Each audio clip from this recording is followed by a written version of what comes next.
بینەرانی کورساتنی و سڵاوتان لەبێت و ڕۆژتان باش با خۆشحاڵیەوە لە پرۆگرامی کینۆی تایەک لاگەڵتانم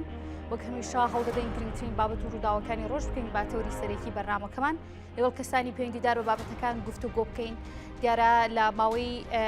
چەند خولەک و یاخود دەکرێت بڵێن لە ڕۆژی ڕابردوودا هێرشکرایە سەر کێڵگەی نەوتی کۆرمڕ لە چەمچەماڵ دیارە ئەمە یەکەمین جار نییە ئەم جۆرە هێرشانە ئەنجام دەدرێن هێرشی جۆرا و جۆری دیکە زۆر جار کێڵگەنەوتیەکان و زۆر جار سنوورەکانی هەرێمی کوردستان کراونەتە ئامانج لەسەر ئەم بابەتە لە ڕووی ئەمنیەوە کاریگەریەکانی لەسەر پرۆسە سیاسیەکانی عێراق لەسەر کۆی کێڵگەنەوتیەکان لەسەر خاڵە سنووریەکانی هەرێمی کوردستان بە هەمان شێوە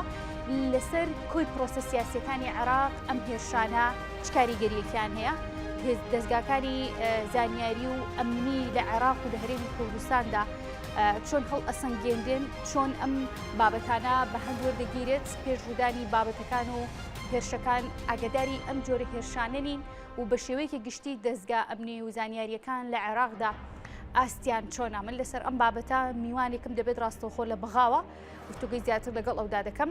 هەروەها لەسەر پرسی پێگەنانی حکومەتی داهاتوو عێراق لەسەر هەوڵەکانی چوارچێوەی هەماهەنگی لەگەڵ کۆی لایەنە سیاسیەکان بە شێوەیەکی گشتی بە دیاریکراوی هەریەکدا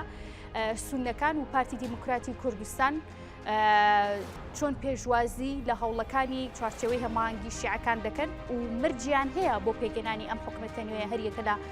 گەر لە پارتی دیموکراتی کوردستانە زیاتر چڕی بکەمەوە یاخود سونەکانیش بە شێوەیەکی گشتی و ئەوان پێیان وایە لەم حکومەتەدا چی جێی دەبێتەوە چی جێی نابێتەوە بەرژەوەندەکانی هاوڵاتیان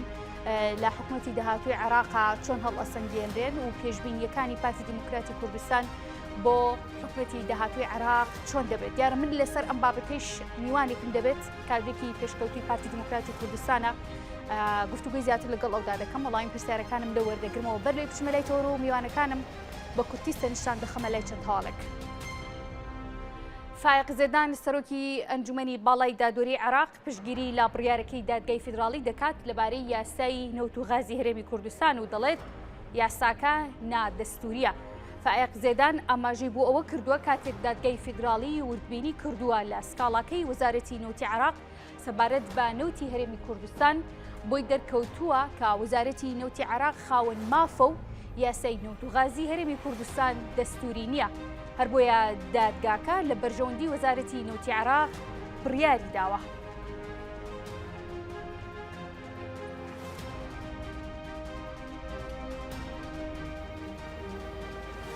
کەشناسی هەرێم ڕایگەاند ئێواری ئەمڕۆ کاریگەری خۆڵباری نامێنێت سبێنێش پلەکانی گەرما بەرز دەبنەوە بەڕێوەبەرەتی گشتی کەشناسی و بوومەلەرزەزانی هەرێم ڕایگەاند ئەمڕۆ ئاسمان ساماڵ و پەڵە هەور دەبێت لەگەڵبوونی تۆزێکی سوک لە کاتەکانی ئێوارشدا کاریگەری خۆڵباری نامێنێت ئەماژەی بۆوەش کردووە ڕۆژی هەینیش ئاسمان بە گشتی سامەڵ دەبێت لەگەڵبوونی هەندێک پەڵە هەور پلەکانی گەرما لە ناوچە جیاجیەکان بە نزیکەی 1 تا 2 پلە بەرز دەبنەوە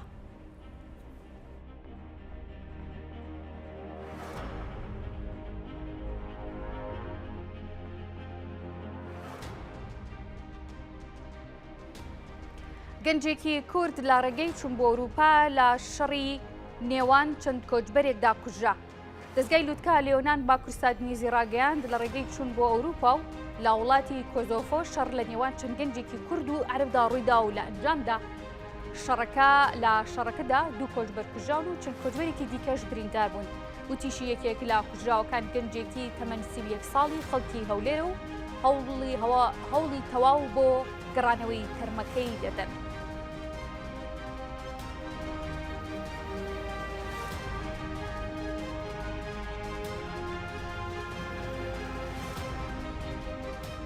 وەزارەتی تەندروستی عێراق ڕایدەگەێنێت کۆلێرا لەژێر کۆنتڕۆڵدایە و پێویست بە مەترسی ناکات هەیسەم عەبیدی لێپرسراو لە وەزارەتی تەندروستی عێراق ڕایگەیاندووە تیمێکی نیشتیمانی بۆ کۆنتڕۆڵکردنی نەخۆشیە گواستراوەکان سەردانی و پارێزگایان کردووە کە کۆلێرای تێدا بڵاو بێتەوە و پشتیوانی پێویستیان پێشکەش کردوون وتیشی هێشتا نەخۆشیەکە لەژێر کۆنتڕۆڵدایە و پێویست بە بڵاوکردنەوەی ترس ناکات لە نێو هاوڵاتیاندا تەنها پابندبوون با ڕێنمایە تەندروستیەکان بەسە پێشتریش وەزارەتی تەندروستی عێراق ڕایگەیاندبوو پشکنینی پێشوەخت هاوکار بێت لە خێرات چارەسەرکردنی توشبووان بە دووریشی نازانێت ئاماری توشبووان ڕوو لە بەرزبوونەوە بکات.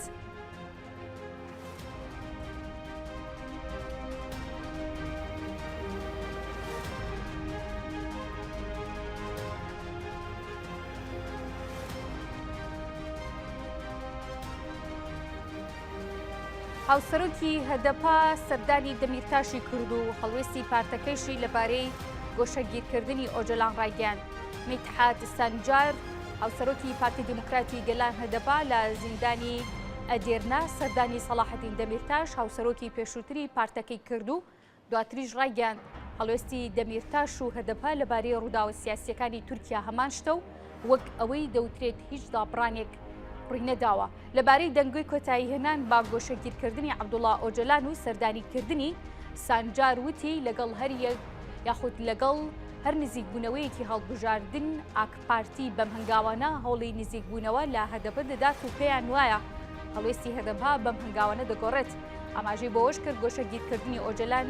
یاسایی نییە و لە ڕووی سیاسیشەوە هەڵەیە.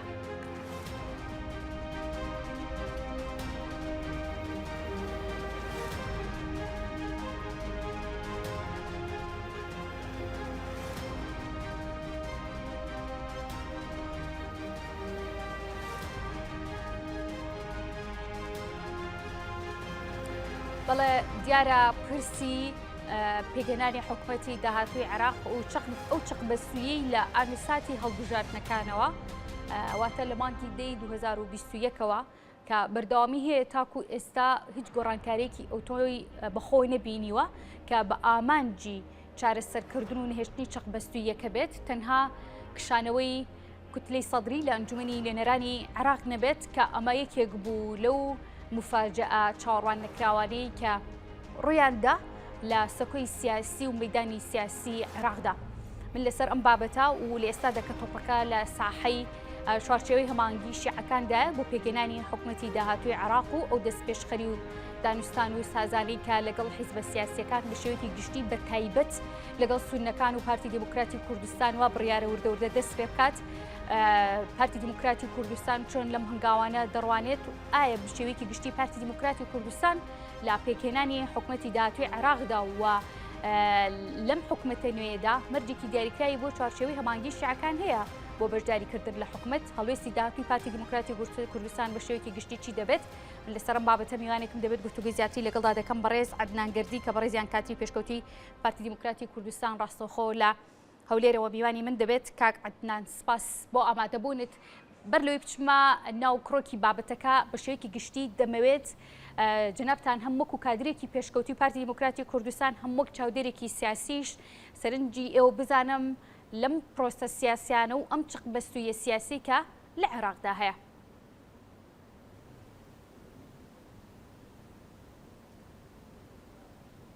بەڵێ ئەم کاتتان باش بێگومان پێش ئەوەی باسی ئەو چەقبەستیوەی پرۆسی سیاسی عێراق بکەین لە ماوەی ساڵانی ڕابردوودا هەمیشە درز لە نێو تەرکیبەی سیاسی پرۆسەی سیاسی عێراق هەبووە بەڵام لە دوای هەڵبژاردننی ئەم جارەی دیاریکردنی ئەندامانی نوێنەران ئەنجومەنی عێراق نەک درست بەڵکو ئێستا بۆشاییەکی گەورە کەوتۆتە نێو پرۆسەی سیاسی عێراق. ئەگەر لە پێشووتردا درزەکە لە نێوان سوننە و سوننە بایە یان کورد و سوننە بایە یان شیعە و کورد بایە بەڵام ئەم جارە درزەکە بەرفراوانتر بووە بوویتە بۆشایەکی گەورە لە نێوان شیعە و سوننە و شیعە لە نێو خۆیان شیعە لەگەڵ شیعە و سوننە لەگەڵ سوننەش. بێگومان تەرکیبەی سیاسی عێراق هیچ لە دەستی عێراقیەکاندا نییە. بێگومان کاریگەریەکی ئەوتۆی زۆری وڵاتانی ئیقلیمی لەسەر پرۆسی سیاسی عێراقەیە بەگشتی و بە تایبەتی کاریگەری وڵاتی وەکو ئێران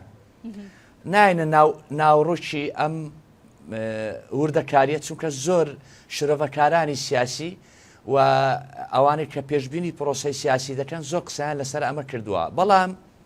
لە دوای سەحەبکردنەوەی سەدریەکان لە پرۆسی سیاسی عێراقدا بۆشایەکەی یەکجار فراوانتر کرد لە پرۆسی سیاسی عێراقدا بۆیە لە کات و ساتی ئێستادا چوارچێوەی هەماهەنگی وەکە لە ئێستادا لە گفتوگۆدایە و لە دانوستاندندایە و لە پەیوەندیدایە و لە پەیوەندی لەسەر ئاستی تاک و لایانی سیاسی بۆ ئەوی حکومت پێشبهێنی بەڵام ئەبێ پێشببینی ئەوە بکەین وەکو شرۆڤەکارێک کە پرۆسی سیاسی عێراق بەبێ سەدرەکان کە گەورەترین هێزی سیاسین و خاوەنی زۆرترین کورسی لە نوێنەرانی عێراق ئەستەمە پرۆسی سیاسی عێراق بەڕێوە بچێتن بەنسبەت ئێستا کەوا دەگەڕێنەوە سەر لایانی کوردی کە ڕێژەیەکی باشی لە کورسەکان هەیە بێگومان کە دەڵێن قیادەی سیاسی کورد و بەگشتی و بە تایبەتی پارتی دیموکراتی کوردستان چ لە بۆ چوارچێوەی هەماهەنگی بی و چ لە بۆ لیستی سەدرەکان بی چ لە بۆ سونیەکان بی یەک مەرجی سەرەکی هەیە مەرجەکەش بریتە لەوەی چێ پابند بێ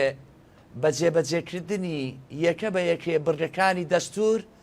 ئەو کاتە قیادەی سیاسی کورد لەگەڵی تو پێ دەڵێ بەڵێ بەڵام هەر لایەنێکی سیاسی عێراق بۆ پێکێنانی حکومەتی نوێی عێراق کە لە ئێستادا ئەم بڕگانە جێبەجێ نەکات پێیان دەڵێن نەخێر و ئەوەی جێبەجێ بکاتن و ئەو کێشە و گرفتە سیاسی و ئابووری لە نێوان هەرێم و بەغدادا هەیە جێبەجێ بکرێ ئەم کاتە قیادەی سیاسی کوردیش بەگشتی و بە تایبەتی پارتی دیموکراتی کوردستانیش هەماهەنگ دەبیتن لەگەڵی باشە کاک عەدنان ئەم مەرجەی کە باس لێەوە کرد لەو ڕێککەوتنە یاخۆت ئەو هەماهەنگی کە لەگەڵ سەدرەکان و لەگەڵ سونەکانە پارتی دیموکراتی کوردستان وەکو هاوپەیمانەیەک هاتنە مەیدانە سیاسیەکە و ململانە سیاسەکەی ئەم جارە ئەم مەرجی کە جەنابە باسی لێەوە دەکەی لە ناو ڕێککەوتنەکەیە یەکێک بوو لە خاڵەکان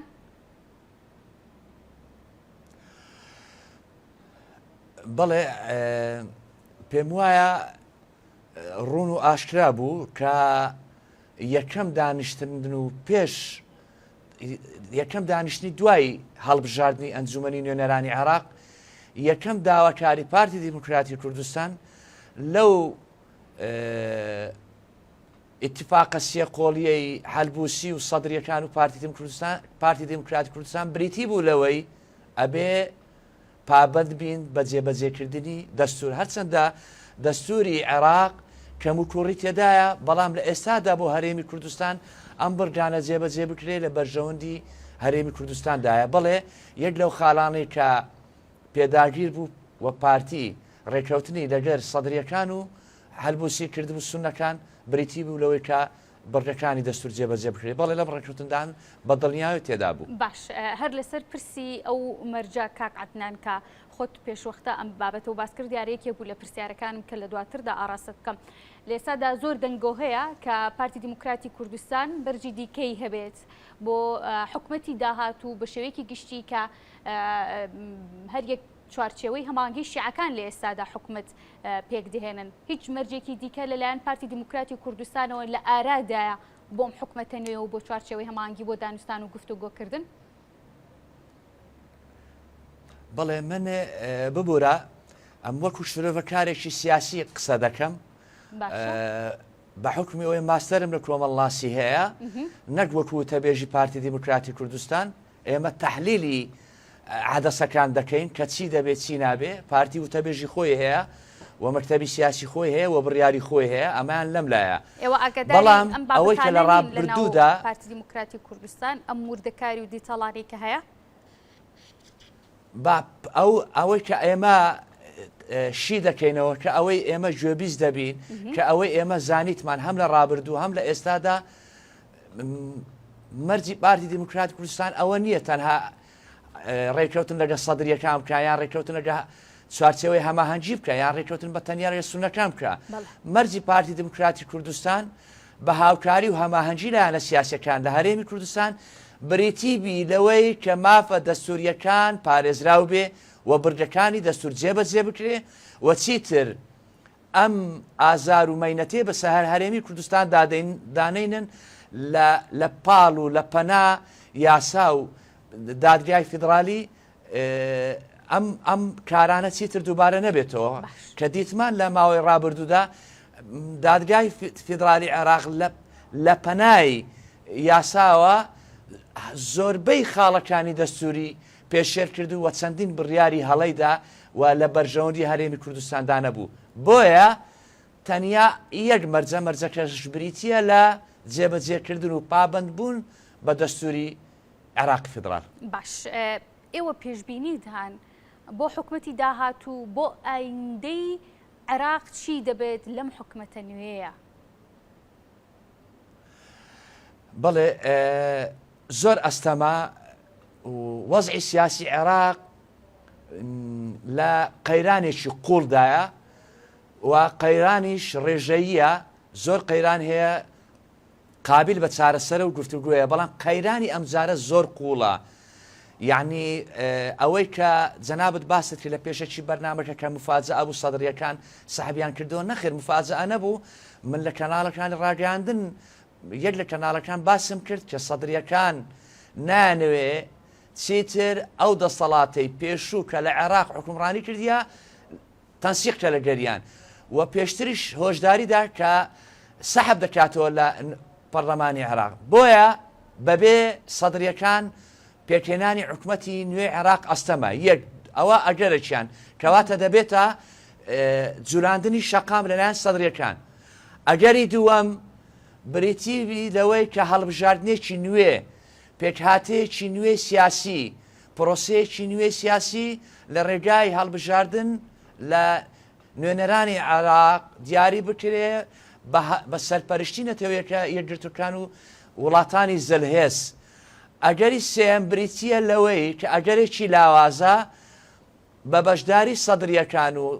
چوارچێوەی هەماهەنگی و وەحل سونەکان و هەرێمی کوردستان حکومەتێک پێ دوێت کە ئەمەش ئەگەرێکی لاوازە بۆیە ئەگەری بەهێز بریتە لەوەی کە هەڵبژاردنێکی تر لە ئەنجومەنی نوێنەرانی عێراق بکرێتەوە و ئەگەری دووەمیش کە هەمان ئەگەری بەهێزە کە جولاندنی شەقام و شێواندنی شەقامە بۆ پەیڕەونەکردنی دەسەڵاتی حکومەتی عێراق لەلایەن چوارچێوەی هەماهەنگی لەلایەن سەدرریەکانەوە کە پێکهاتەیەکی بەقوت و جەماوەریە و شەقام دەتوانێت بێک لێدوان بجوولێنێ و خەڵک بێتە سەر شەقام. باش پرسێکی دیکە دێتە ئاراوە کە ئەمەش جۆرێک لە جۆرەکان دەچێتە سەر جێبەجێکردنی بڕگە و مادەکانی دەستوری عێراقی ئەویش ئەم بڕیارانەی کۆتایی دادگای فیدراڵی عێراق بوو لەسەر پرسی فرۆشتن و کۆمپانیا بیانیەکان کە لە هەرێمی کوردستاندا هەن و بە شێوەیەکی گشتی پرسی نەوت لە هەرێمی کوردستانە حکومەتی هەرێم لەژێر چاودێری بەغدایە مامەڵە بەم پرسەوە دەکات و لێسا دادگای فیدراڵی بڕیاری داوە کە ئەم یاسایە و پرسی نەوت بگەڕێتەوە بەغدا بەڵام پارتی دیموکراتی کوردستان ئەوەی کە هەیە داوای کردووە کە بابەتە جارێ بە دیاریکراوی بە پرۆسی دادگاییکردنی کۆمپانیاکان لە هەرێمی کوردستاندا ڕابگیرێت هەڵبپەسێردرێت تاکو بە گفتوگۆ چارەسەر بکرێت گفتوگۆکان دەتوانێت ئەم یاسای دادگای فیدراڵی ڕابگرێ و پارتی دیموکراتی کوردستان گفتوگۆکانی لەگەڵ کێدا دەست پێ دەکات بۆ ئەم بابەتە؟ بەڵێ ئەگەر تەمەشاکی ڕۆژانی ڕابردوو بکەین ئەنجومەنی دادوەری هەرێمی کوردستان وەڵامی دادگای فیدرالی عێراقی داوە کە بڕیارەکانی نادەستورین و پەرلەمانی کوردستان و ئەنجومەنی وەزیرانی هەرێمی کوردستان کە ڕەتیان کردەوە ئەو بڕیارانەی دادگای فیدرالی عێراق نادەستورین و لە بەرژەوەندی حکومەتی عێراقی فیدرالی داوە بە دژ بە هەرێمی کوردستان کە ئەمە دیارە بڕیارەکانی دەستوری دادگای فیدرالی عێراق کە دەستێکی تری لە پشتە وازعە بەڵام هەرچەندە من یاسا نازنیم تا ئێستا یاسای نەوت و غاز لە ئەنجومەنی نوێنەرانی عێراق دەرنەکەوتووە و بەپێی ئەو ڕێکەوتنەی لە بینی هەرێم و بەغداشێ لە ماوەی ڕابردوو تا یاسایی نەوت و غاز جێبەجێ نەکرێ و نەبێتە یاسا هەرێمی کوردستان مافی فرۆشتنی نەوت و غازی هەیە بۆ ئەوەی لە پرۆسەی ئیداری هەرێمی بەڕێوە بباتن ئەمە وازعە. باش ئێشتا حکومت تشکیل نەبووە. پارتی دیموکراتی کوردستان و هەم وەکو لەسەر ئاستی حکومیش گەر سیر بکرێن هەنگاوەکان بۆ گفتوگۆکردن پارتی دیموکراتی کوردستان لەگەڵ کێدا لە بەغدا ئەنجامی دەدات بۆ ئەم پرسە؟ پێم وایە هەرێمی کوردستان لە پرۆسەی پێکهێنانی حکوومەت لە پرۆسەی سیاسی عێراقدا کێشە لە هەرێمی کوردستان نییە و کێشە لەوێن دەرە خۆیان کێشیان هەیە. پێم وایە قیادەی سیاسی کوردستان سەیری ڕووداوەکان دەکاتن و ئەو کاتە ئەم پەندە جێبەجێ دەکات لكل حادث حديث لە هەر حەدەسێک بڕیاری خۆی دەبیتن تەمەشای بارودۆخەکە دەکاتن و دیسان دەگەڕێن و خاڵی پێشووتر و مەرجی بریتی دەبی لەوەی چێ پابند بێ بە دەستور و قیادە سیاسی کوردستانیش پابند دەبێ بەو ڕێکەوتنە. باشە کاک عەدنان چەند جارێک باست لە پرسی دەستور کرد لە ڕابردوودا بەدەر لە مادەی 140 کە یەکێکە لە پرسە سەرەکیەکان و گرنگەکان بۆ کورد کە لە سەری بوەستێ کە تایسە جێبەجێ نەکراوە کە هیچ وەکو باسی لێوەکەن هەم چاودێران هەم ئەندامانی ئەنجومەنی نوێنەرانی عێراق مەبەستم لە کوردەکانە و نوێنەرانی کورد کە باسی لێوە دەکەن ئەم مادەی هیچ هەنگاوێکی جدی بۆ نەدراوە لە ڕابردوودا دەستور بەدەر لە مادەی 140 کە ئەمە گفتوگوی لەسەر نی و تایسە خاڵەکانی جێبەجێ نەکراوە چی دیکە بۆ لە دەستورە جێبەجێ نەکراوە بۆچی پێشتر هەوڵی بۆ نەدراوە لەم حکومەتەدا چۆن ئەتوانرێت لە کاتێکە بەم هەموو شڵەژانی عێراقەوە دەستور جێبەجێ بکرێت؟ بەڕێزم پرسیارەکەت وەڵامەکەی تایە کە مادەی 140 جێبەجێ نەکرایە ئەوە واتە پابند نەبووینە بە دەستوری عێراق بۆ دادگای فیدرالی عێراق نایە مادەی 140 جێبەجێ بکاتن دەچی بڕیاری تر دەداتن. هەر کەسێک هەر لایەنێکی سیاسی عێراق حکوومەت پێک بێنێ و زۆرینەی حکوومەت پێک بێنێ چ بە هاوبەشی بێ سونە و شیعە بێ چ شیعە و شیعەکان بێ و کوردیشی لەگەردا بێ ئەبێ ئەم خاڵانە چ مادەی 140 چ یاسای نەوت و غازە چ بودجەی هەرێمی کوردستانە چ شایستەی دارایی پێشمەرگەیە و شایستەی ئاسایشی خۆراکە کۆم قەرزە هیچی جێبەجێ نەکراوە تا مادەی 140 جێبەجێ بکرێتن و هەوڵەکانی هەرێمی کوردستانیش بەردەوام بووە. چۆن بەردەوام نەبووە؟ ماوەیەک لیژنێ پێکهێنرا و لە مادەیەکری ترەوە بووە مادەی 140 بەڵام مادەی 140 گرنگترین مادەیە بە نەزەر قیادەی سیاسی کورد و پارتی دیموکراتی کوردستانەوە هاوشانی کێشەکانی تر دەبێت جێبەجێ بکرێتن و بەردەوامیشە لەسەری بەڵام لە ئێستادا کە ئەو بۆ شای سیاسیە هەیە تەنها بڕیار لە دادگای فیدرالی دەردەچیتن و بڕیارەکانیشیان نایاساین و سیاسین و ئەنجومەنی دادوەری هەرێمی کوردستان و ئەنجومەنی وەزیرانی هەرێمی کوردستان و پەرلەمانی کوردستان و هەندێک لەلایەنی سیاسی دەسەڵاتداری هەرێمی کوردستان و بە خەڵکی کوردستانیشەوە ئەم بڕیارانان ڕەت کردوتەوە. باش دوا پرسیارم کاک عەدنان دەکەم بە پرسی شایستەدارایەکانی هەرێمی کوردستان لە عێراقدا لێستادا بابەتێکەیە دەنگۆیەکەیە کە پرسی 200 میلیارد دینارەکە کە عێراق وەکو لە بەرامبەر بڕەنەوت کە دەینێرێت بۆ هەرێمی کوردستان ئەمە دەنگۆیەکەیە کە ئەم 200 میلیارد دینارە ڕەنگە لەم مانگۆ و مانگەکانی داهاتوە چی دیکە عێراق نەینێرێت ئەم دەنگۆیانە تا چەند ڕاستە ئێوە بۆ چوونتان چێ لەسەر ئەم بابەتە و پێتان وایە لە ناردنی ئەم 200 میلیارد دینارە و بڵاوکردنەوەی ئەم دەنگۆیانە هۆکارێک بێ بە شڵەژانە سیاسیەکانی عێراق؟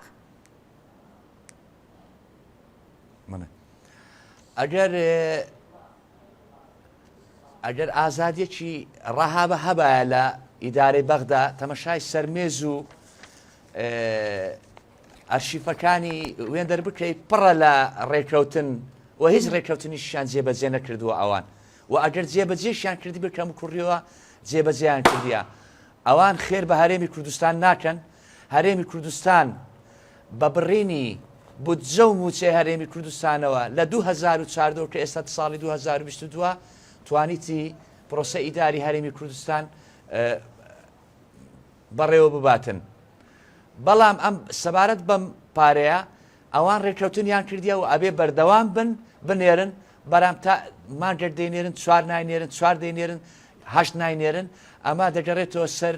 میزاجەتی بڕیاری سیاسی خۆیان. بەڕێز عەدنانگردی کە بەڕێزیان کاتری پێشکەوتوی پارتی دیموکراتی کوردستان بوون و هەم وەک چاودێرێکی سیاسی ڕاستەخۆ لە هەولێرەوە میوانی من بۆی سپاس بۆ ئامادەبوونت ماندوونەبی.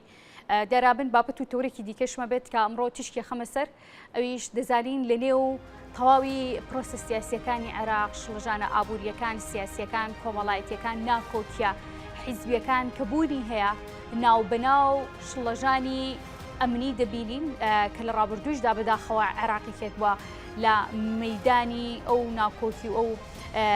شەڕانە مەترسی ئەمنی هەمیشە لە عێراقدا بوونی هەبووە لە ئێستادا ناوبەناو جۆرێک لە مەترسی بۆ کێڵگا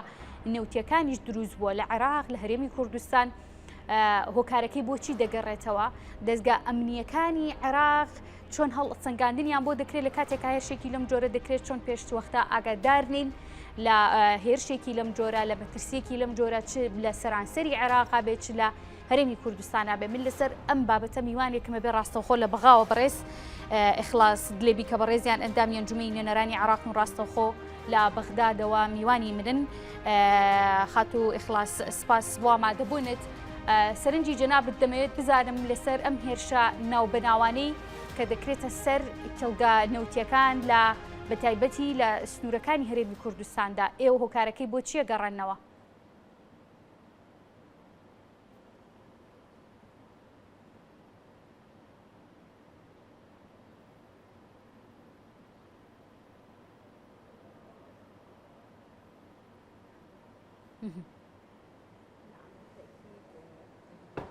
ئەوە هێرشەکان بۆ سەر کێڵگەنەوتیەکانی هەرێم لە ئێستادا هەرێمی کوردستان چەندین پەرەوپێشچوونی بە دیار بەخۆیەوە دەبینێت کە دیار لە بەرچاوە ئەمەش دەبێتە هۆکارێک بۆ ئەوەی کە ئەو کەسانی کە دوژمنی دیموکراسی و ئازادین وا بکەن کارێکی تیرۆریستی بکەن و دامەزراوەکانی هەرێمی کوردستان بە ئامانج بگرن لەبەرەوەیەوان دژی ئازادین بە شێوەیەکی گشتی ئەمان پێیان وایە کە دەتوانن هێزەکانی ئیسرائیل لە ناو دامەزراوەکانی هەرێمی کوردستاندا بە ئامانج بگرن کە ئەمانش هەمووی بێبەڵگەن و تەنها هیچ بنەمایەکیان نییە و تەنها کارێکی تێکدەرانێ و پەیوەندی بە هیچ لایەنێکی سیاسی ترەوە نییە و کە هێرشە بۆ سەرگەلی عێراق بە گشتی کە بەشی کە هەرێمی کوردستان بەشێکە لەو گەلە ئەو بیانوانەی هەیەە هەمویان بێ بنەمان و پێیان وایە بەم هێرشانە دەتوانن ئورەی سیاسیەکانی کورد بشکێنن کە بتوانن بەرپرسانی کورد و لە پرسراوانی کورد بترسێنن بەم هێرشانە بەڵام بەڕای من ئەم هێرشانە هیچ کاریگەریەکی ئەوتوی لەسەر نەبێت و وەک بینیمان لە پێشترا هێرشی کیمیایی کرایە سەر بەڵام دوای توانیان سربەخۆی خۆیان بەدەست بێن و کاریگەری هێرشەکانی سەدام و چەکی کۆمەڵکوشی کیمیایی هیچ کاریگەریەکی لەسەر ئەم گەلە نەبوو بەرەو پێش چوو بوو بەڵام ئەمە تەنها چەندین گروپی ڕادیکاڵ و گێرە شێوێنن کە کێشەکانی دەرونی خۆیان بەم شێوەیە دەردەبڕن و هێرش دەکەنە سەر گەلی کورد گەلێکی ئاشتی پارێز و ئاشتی خواست کە تەنها داوای مافەکان دەمەوێت لەسەر ئەوەی کە لە ئەنجومەنی نوێنەرانی عێراق هەڵوێستە چی بۆ بۆم هێرشانە ئەمە یەکەمین جار نییە ماوەیە کە ئەمنیەت لە هەرێمی کوردستاندا ئەو سەقامگیریەی کە هەیە لە هەرێمی کوردستاندا ناوبەناو جۆرێک لە هێرش دەبینین بۆ سەری ئەنجومەنی نوێنەرانی عێراق لەسەر ئەم بابەتە دەنگی چی دەبێت؟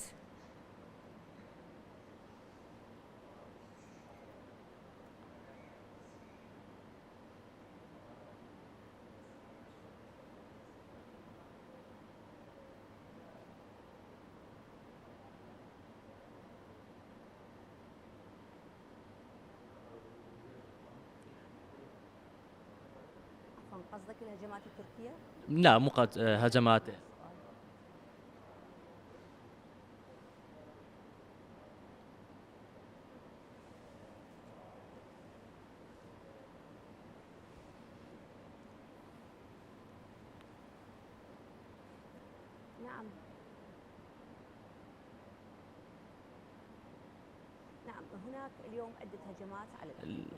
لەمڕۆدا چەند هێرشێکەیە لەسەر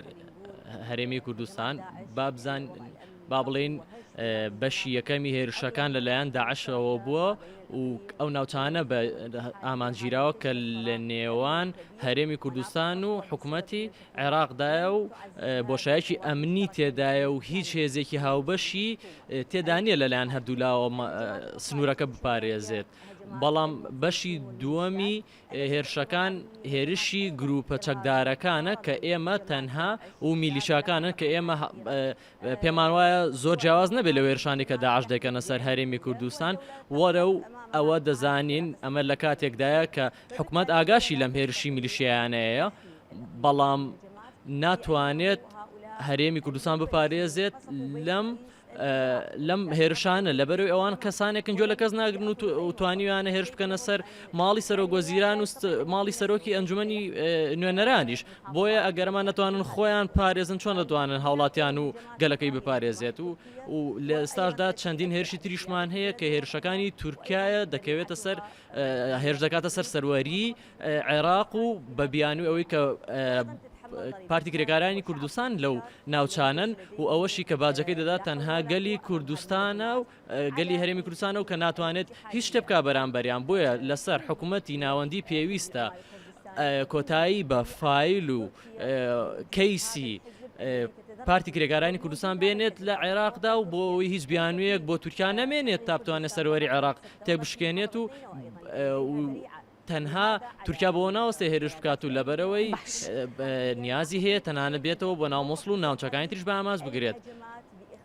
بۆیە ئەم هێرشانە و پێی وایە دەبێتە هۆی دەرکردنی پارتی کرێکارانی کوردستان بۆیە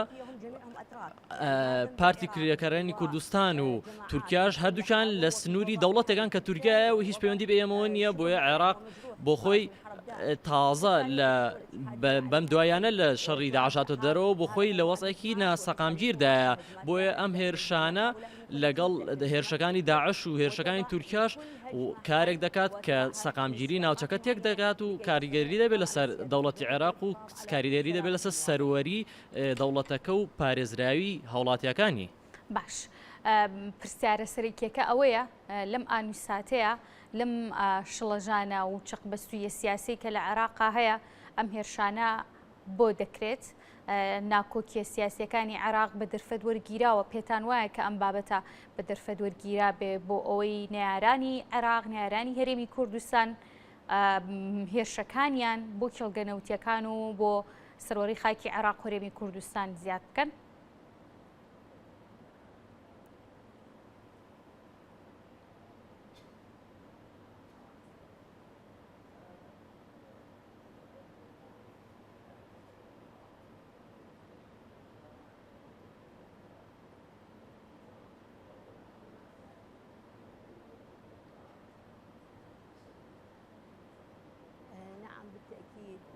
دڵنیاییەوە عێراق تازە لە جەنگی داعش هاتۆتە دەرەوە و زۆربەی کاریگەریەکانی بەکارهێناوە لەلایەنە ئەمنیەکانەوانێ لە جەنگدا بەکاردێناوە بۆیە تا ئێستاش دامەزراوەکانی بە شێوەیەکی 100% ناتوانن کارەکانیان وەک پێویست بەڕێوە بەرن هەروەها ئەو ناکۆکیانەی لە نێوان هەرێمی کوردستان و بەغدادا دروست بووە ناکۆکیەکان کاریگەریەکی گەورەی هەبووە و لەلایەن میلیشاکانەوە وەک هەلێک قۆستویانەتەوە تا بتوانن نێوانی ئەم دوولایانە زیاتر خراپ بکەن بەم هێرشانە بەم جۆرەش ئەم ناکۆکیە سیاسیە ناوخۆیانە لە نێوان هێزەکانی هەرێمی کورد لە ناوخۆیاندا و بەرامبەر بە عێراق و بەغدادیش ناکۆکیەکانیان و لە کاریگەریان لەسەر دامەزراوەکان هێزێکی داوە بەم میلیشیا بێسەرپەرشتانە تا بتوانن هێرش بکەنە سەر ناوچەکان و سنوورەکانی هەرێمی کوردستان و هەرجاری بە هەر بیانوویەکی جیاواز و هیچ گەڕانەوەیەک و ترسێکیان نییە لە هیچ شتێ تا بگەڕێنەوانێ و هێرش دەکەنە سەر هاوڵاتیان و لە ئێستاشدا هیچ بەرپەشدانەوەیەک نییە بۆیە من پێم وایە ئەگەر هێزەکانی کوردستان لە ناوخۆدا یەک بگرن و یەک هەڵوێستیان هەبێ بەرامبەر بەم هێرشانە و لە بەرامبەر سەرۆگۆزیرانی عێراقدا ئەم هەڵوێستی خۆیان دەربخەن و دیار بکەن و خشتەیەکی کاتی دابنێن بۆ سەرۆگۆزیران تا بتوانێت ئەم کەیسە کۆتایی پێبێنێت پێم وایە بەرپەرزدانەوەیەکی باشیان دەست دەکەوێت لە بەرامبەر و هێرشانە لەلایەن حکوومەتی عێراق و حکوومەتی ناوەندەوە. باش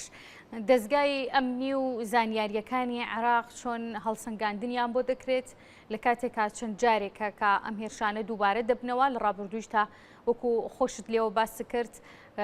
هێرش کرایە سەر ماڵی ئەنجومنی سەرۆکی حکوومەتی هەرێمی سەرۆکی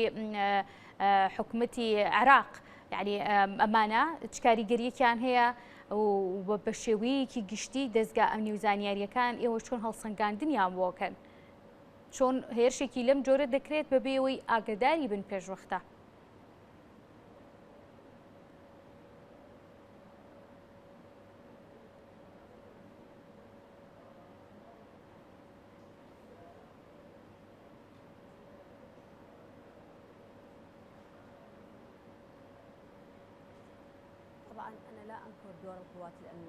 من هیچ نکۆڵیەک لە ڕۆڵی هێزە ئەمنیەکان و هەواڵگریەکان و دژە تیرۆر و ناگرم و ئاسایشی نیشتیمانیش ڕۆڵێکی گەورەیان هەیە بەڵام کێشەکە لە بەتەیداکردنی زانیاریدا نییە بەڵکو ئەوان خۆیان دەزانن چه لایەنێکە هێرش دەکات بەڵکو ئەوان توانایان نییە بەرپەرچی ئەم لایەن و میلیشیانە بدەنەوە لەبەر پاڵپشتی دەکرێن لەلایەن وڵاتانی ناوچەکەوانێ و چەندین تێوەگلاون لەگەڵ چەندین کەسایەتی و چەندین لایەنی ئیستیخباری و بۆیە ئەمانیش دەترسن تاکو بتوانن وەڵامێکی گونجاوی ئەم میلیشیانە بنەوە بۆیە پێویستە وەڵامێکی باشی خۆیان نەگەلا بکەنەوە وەڵامێکی باشی ئەم لایەنە بدەنەوە بۆیە من لە ئاستیان کەم ناکەمەوانێ خۆشان دەزانن لایەنەکان کێن و هەموو وەسیلە و ڕێوشوێنێکی پێویستیان لە بەردەمایە بەڵکو تەنها پێویستیان بەورە و ویست و خواستێکە تا بتوانن وەڵامیان بدەنەوە لەبەرەوەی ئەمان لە ئێستادا دەترسن لە وەڵامدانەوەی ئەو میلیشیا و گروپە چەکدارانی کە لەلایەن وڵاتانی ناوچەکەوە پاڵپشتی دەکرێن و لە کاری لە بەرپەرچدانەوەی ئەو وڵاتانە دەترسن لەبەرەوەی لە ئێستادا عێراق ناتوانێت ڕۆڵێکی وەهایی هەبێت بەرامبەر بە وڵاتانی ناوچەکە کە تەداخل و دەستوەردان دەکەن لە کاروباری ناوخۆیی. وایە ئەم هێرشانە تەنها بۆ هەڕەشە و تەهدید و مەترسیەکە بۆ کێڵگەنەوتیەکانی هەرێمی کوردستان یاخود ئامانجی دیکەی لە پشتەوەیە.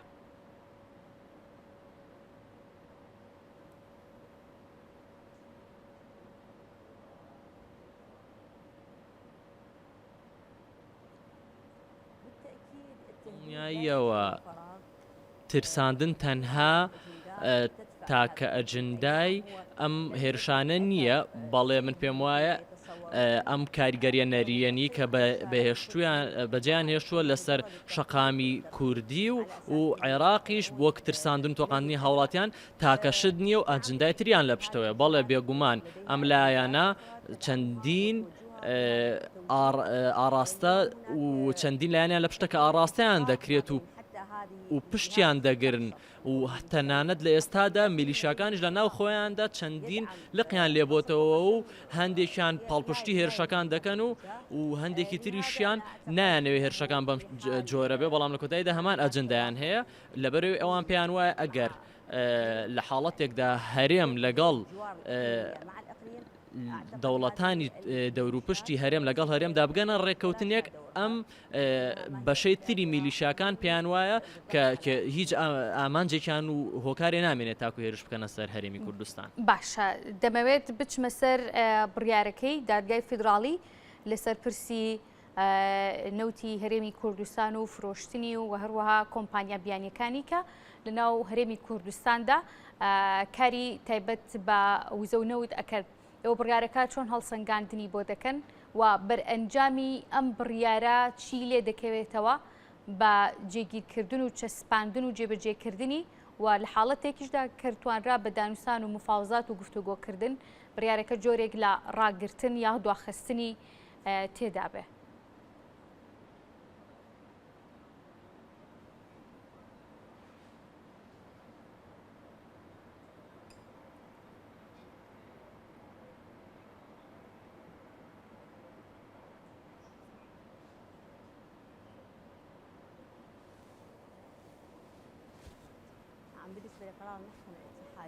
سەبارەت بە بڕیاری دادگای فیدراڵی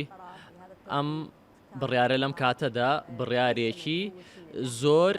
خوێندنەوەی باشی بۆ نەکراوە لەلایەنی سیاسی و یاساییشەوە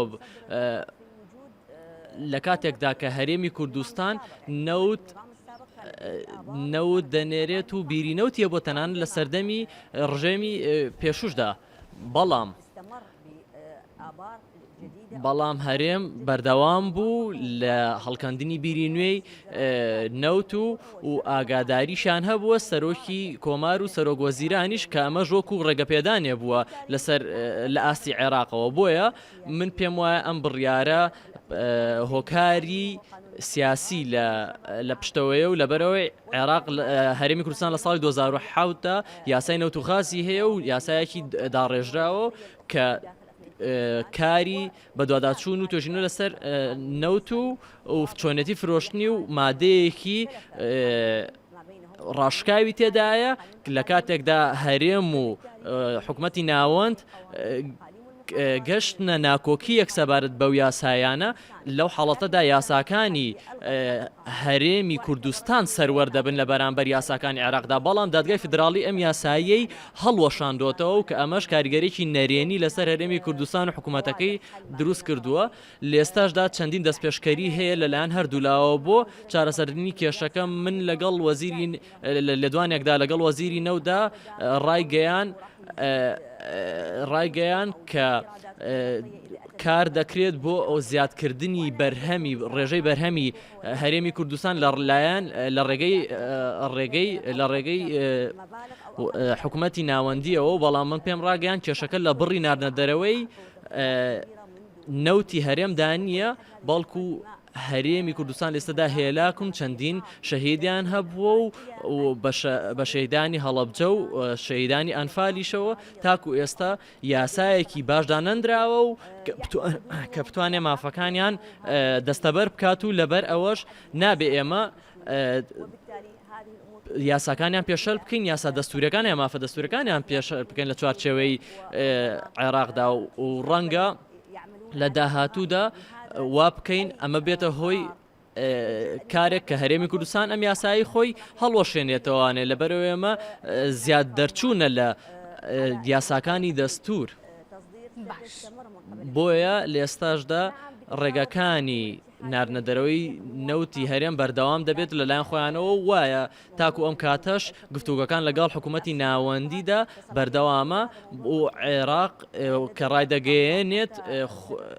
هەرێم نەوتەکەی خۆی بنێرێتە دەرەوانێ لەلایەن ئێمە ڕەت دەکرێتەوانێت بەڵام پێویستان مەلەفە کاری زیاتری لەسەر بکرێت و هەردوو لاش هەوڵی گفتوگۆی زیاتر دەدەن و لە چەند ڕۆژی داهاتوودا لەلایەن دامەزراوە یاساکانی عێراقەوانێ چەندین چارەسەر دەدۆزرێتەوانێ بۆ ئەم کێشەیە و ئینشاءڵڵا بە شێوەیەکی بنەڕەتی کێشەکە چارەسەر دەکرێت. باش خاتووی خلاص دوا پرسیارم بەدەر لە پرسی ئەو هێرشەی کە کراوەتە سەر کێڵگەی نەوتی کۆرمۆر دانیشتنی ئەمڕۆی ئەنجومی نوێنەرانی عێراقێ بۆ پڕکردنەوەی کورسیەکانی کوتلەی سەدری کە دەستیان لە کار کێشایەوە پێتان وایە ئەمڕۆ کورسیانە پڕ بکرێنەوە؟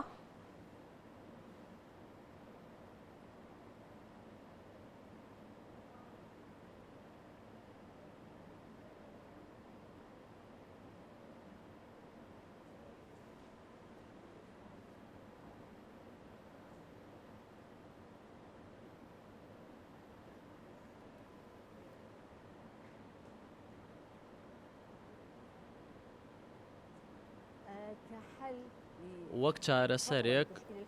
بۆ پێکهێنان و وەک هەنگاوێک بۆ پێگەنانی حکوومەت و چەندێک ماوەی حکوومەتەکە بێنە پێم وایە زۆر درێژە ناکێشێت تەمەنی ئەم حکوومەتە لەبەرەوەی بەڕێز سەدر لە ئێستادا دەتوانێت شەقام بجوڵێنێت و کاریگەرێکی گەوری لەسەر هەیە هەروە هەست مەسعود بەرزانی لە ئێستادا پەیوەندێکی باشی لەگە چواردەورەکەی هەیە و کە کاریگەری لەسەر کورد دەبێت بۆیە لە ئێستادا چوارچەوەی مانگی ناتوانن مەسعود بەرزانی و سەید سەدر پەراوێز بخەن لەبەرەوەی کاریگەریکی گەوریان دەبێت لەسەر سیاسەتی داهاتووی حکوومەت و پێگەنانی حکوومەت بۆیە پێم وایە پشتگوێ خستنیان کارێکی خراپە و ئەگەر بەبێ ئەوان حکوومەت پێک بهێندرێت هیچ حکوومەتێکی بەهێز نابێت و هیچ پشگیریەکی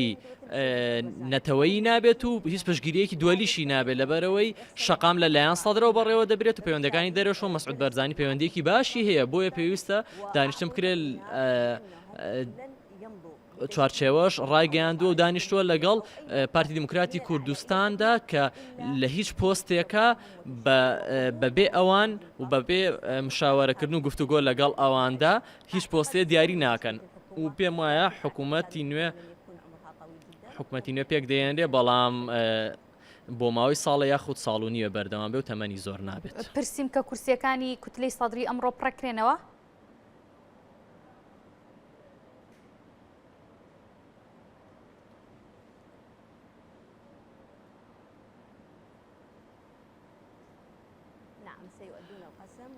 بەڵێ سوێن دەخۆن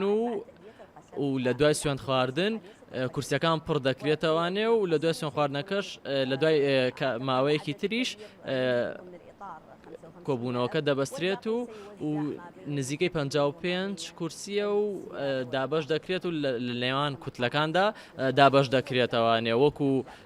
دابشکردنی کورسیەکانی سەدر لە پەرلەماندا. بەڕێز ئیخلاس زلێمی کە بەڕێزیان ئەندامی ئەنجومەی نێنەرانی عێراق بوون و ڕاستەخۆ لە بەغداد و میوانی من بوون. سپاس بۆ ئامادەبوونت. خۆشەویستان سپاس بۆ ئێوەش کە تا ئێستا بینەرمان بوون.